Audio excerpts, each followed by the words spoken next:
कमवायला लागली म्हणून काय झालं, पाय जमिनीवरच असायला हवेत ना. पण हिचे तर पंखच फुटलेत. सासूबाईंचा हा रोजचा ठरलेला टोमणा होता. महिना संपत आला की घरातलं वातावरण कसं बदलतं हे मानसीला आता चांगलंच ठाऊक झालं होतं. ती एका नामांकित कंपनीत चांगल्या पदावर काम करत होती.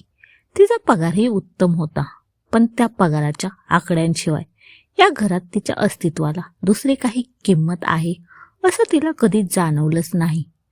लग्नानंतर सुरुवातीचे काही महिने छान गेले, पण जसा जसा तिच्या पगाराचा आकडा वाढू लागला तसा घरच्यांचा तिच्या पैशांवरचा डोळाही स्पष्ट दिसू लागला. दर महिन्याच्या 1 तारखेला मानसीच्या फोनवर पगाराचा मेसेज यायचा आणि त्याच्यासोबत घरातल्यांच्या मागण्यांची एक भली मोठी यादी तयार असायची. सासूबाईंना दर महिन्याला नवीन साडी किंवा सोन्याची भिशी बांधण्यासाठी पैसे हवे असायचे.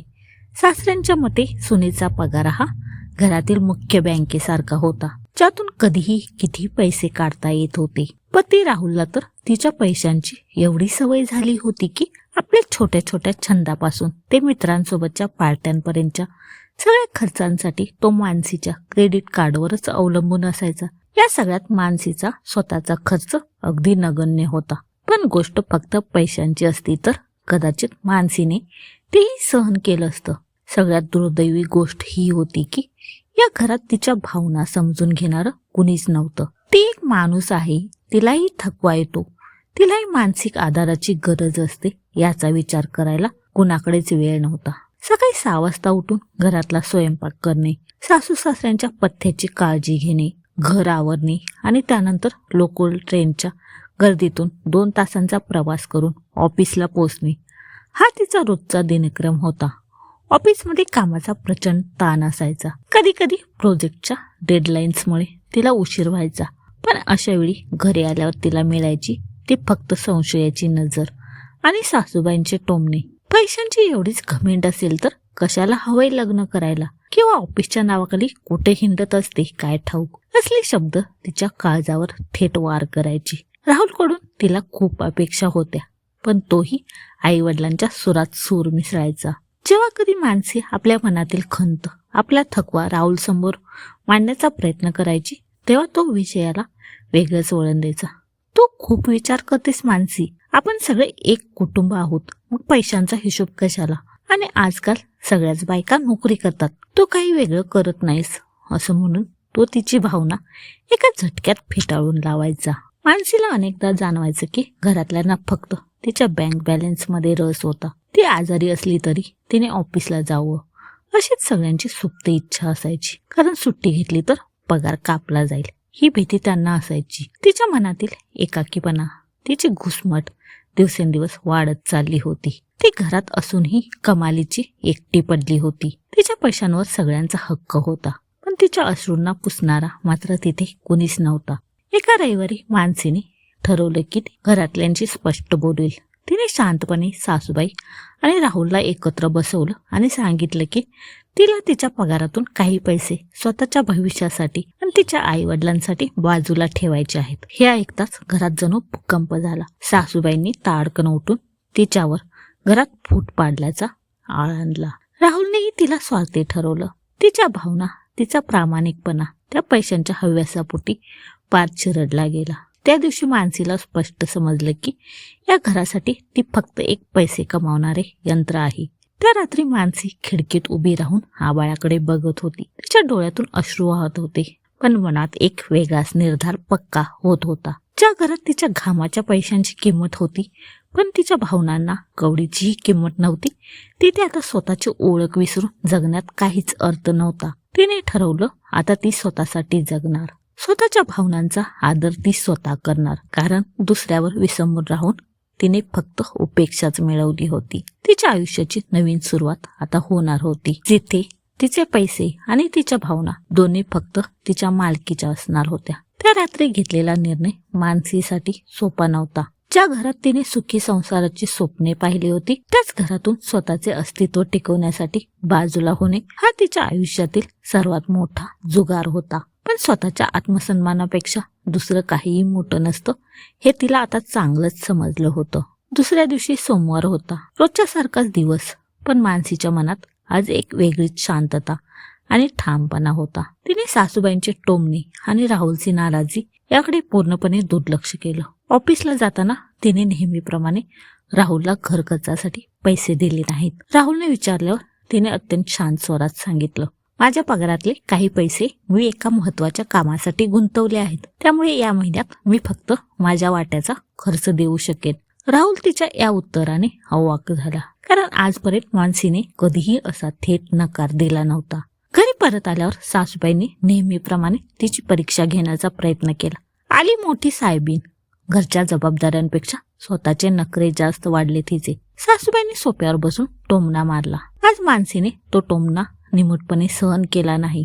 ती सासूबाईंच्या समोर उभी राहिली आणि म्हणाली, मम्मीजी, मी या घराची सून आहे. कोणी विकत घेतलेली गुलाम नाही. मी नोकरी करते, कष्ट करते आणि या घराला सांभाळायलाही मदत करते. पण जर तुम्हाला फक्त माझ्या पैशांमध्ये रस असेल आणि माझ्या त्रासाची काहीच किंमत नसेल तर मलाही आता विचार करावा लागेल. मानसीचा हा बदललेला अवतार पाहून सासूबाईंचा थरकाप उडाला.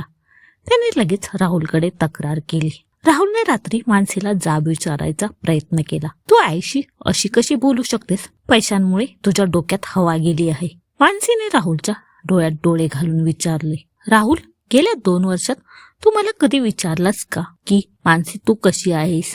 आज ऑफिसमध्ये काही त्रास झाला का? कधी माझ्या डोक्यावर हात ठेवून म्हणालास का की आज तू दमली असशील, मी तुला मदत करतो? तुला फक्त 1 तारखेला माझ्या पगाराचा मेसेज हवा असतो. लग्नाचा अर्थ एकत्र जगणं असतं राहुल, एकमेकांचा वापर करणं नाही. राहुलकडे यावर काहीच उत्तर नव्हतं. तो नेहमीप्रमाणे पाठ फिरून झोपून गेला. काही दिवस असेच तणावात गेले.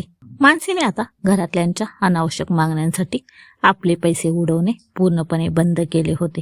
तिने स्वतःच्या नावावर एक वेगळे बँक खाते उघडले, ज्याची माहिती तिने घरात कोणालाच दिली नाही. जेव्हा सासूबाईंनी सोन्याच्या नवीन दागिन्यांसाठी पैशांचा हट्ट धरला तेव्हा मानसीने स्पष्ट नकार दिला. परिणामी घरातलं वातावरण अधिकच दूषित झालं. घरातल्यांनी तिच्याशी बोलणं बंद केलं.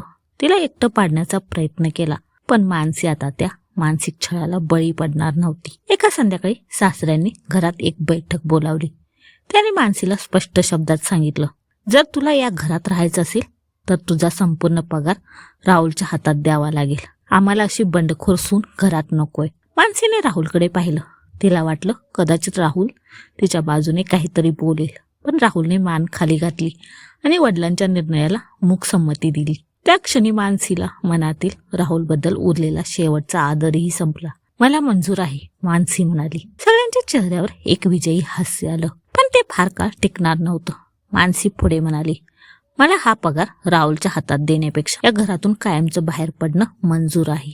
ज्या कुटुंबाला माझी काळजी नाही तिथे मी माझं आयुष्य आणि माझे पैसे वाया घालवणार नाही. तिने आधीच आपली तयारी केली होती.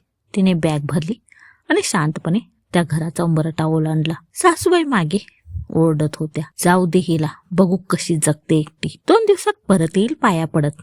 पण मानसीने मागे वळून पाहिली नाही. तिने ऑफिसच्या जवळ एक छोटासा पण स्वतःचा स्वतंत्र फ्लॅट भाड्याने घेतला. सुरुवातीचे काही दिवस तिला एकटेपणा जाणवला, पण तो एकटेपणा त्या घरातील घुसमट आणि अपमानकारक वातावरणापेक्षा कितीतरी पटीने चांगला होता. आता तिला सकाळी उठून टोमणे ऐकावे लागत नव्हते. रात्री उशिरापर्यंत काम केल्यावर कोणाला स्पष्टीकरण द्यावे लागत नव्हते. तिच्या कष्टाच्या पैशांवर आता फक्त तिचा हक्क होता. तिने तिच्या पगारातील काही भाग आपल्या वृद्ध आईवडिलांच्या वैद्यकीय खर्चासाठी पाठवायला सुरुवात केली, ज्यामुळे तिला मनापासून आनंद आणि समाधान मिळालं. 6 महिने निघून गेले. या काळात राहुल किंवा त्यांच्या घरच्यांनी तिची साधी चौकशीही केली नाही. त्यांना वाटलं होतं की मानसी थकून हारून परत येईल. पण जेव्हा त्यांना समजलं की मानसीने कोर्टातून घटस्फोटाची नोटीस पाठवली आहे तेव्हा त्यांच्या पायाखालची जमीनच सरकली. राहुलला आता समजलं होतं की त्याने काय गमावलं आहे. घरातल्या चैनीच्या गोष्टी ज्या मानसीच्या पैशामुळे सहज उपलब्ध होत्या त्या आता बंद झाल्या होत्या. घर खर्च चालवताना राहुलचे नाके नऊ येत होते. राहुल तिला भेटायला तिच्या ऑफिस बाहेर आला.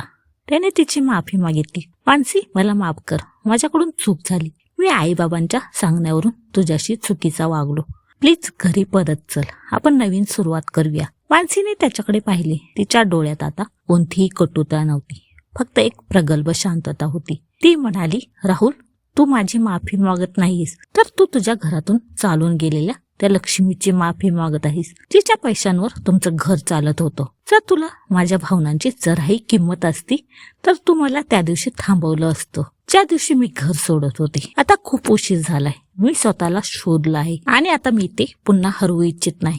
मानसी मागे न वळता पुढे निघून गेली. आज ती खऱ्या अर्थाने स्वतंत्र झाली होती. तिचे पैसे आता तिच्या बँकेत सुरक्षित होते आणि तिच्या भावना तिच्या हक्काच्या घरात, जिथे तिचा स्वाभिमान जपला जात होता. तिने सिद्ध केलं होतं की स्त्री ही केवळ पैशांचे साधन किंवा तडजोड करणारी वस्तू नाही, तर ते स्वतःचे नशीब स्वतः लिहिणारी एक सक्षम व्यक्ती आहे. तुम्हाला ही कथा आवडल्यास नक्कीच चॅनलला सबस्क्राईब करा. धन्यवाद.